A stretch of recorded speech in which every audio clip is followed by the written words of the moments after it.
mwenyekiti tuachie wazee.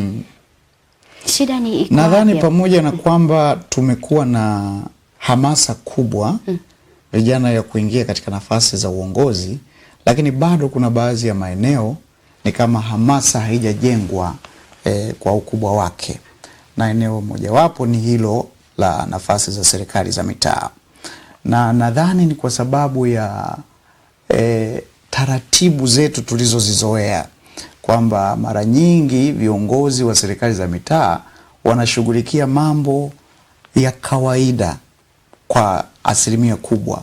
Kesi za familia, kwa maana ya kesi za ndoa, matatizo mbalimbali. Unajua viongozi wa serikali za mitaa wanapelekewa kesi nyingi ndogo ndogo katika ngazi ya familia, na jamii imeshazoeshwa au imeona kwamba wenye uwezo wa kutatua kesi hizo angalau wa watu wazima, kwa sababu mara nyingi unakuta mambo hayo yanahusu familia, na kama sasa kiongozi akiwa kijana inakuwa changamoto sana katika kukabiliana na mambo hayo.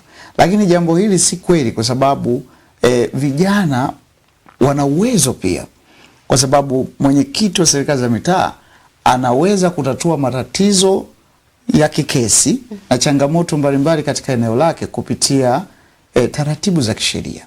Na kiongozi kama akiwa ni kijana mwenye uwezo mkubwa wa kuzijua sheria za nchi yetu, maana yake anafaa na ana uwezo wa kuwa kiongozi katika ngazi ya serikali ya mitaa. Nadhani sasa ni kazi ya jamii kwa ujumla kuhakikisha wanahamasisha vijana waingie katika nafasi hizo za serikali za mitaa, kwa maana ya mwenyekiti wa serikali za mitaa, wajumbe wale katika ile ngazi ya serikali za mitaa, ili vijana wawepo kule pia kwa ajili ya maslahi mapana ya vijana wenyewe na jamii kwa ujumla.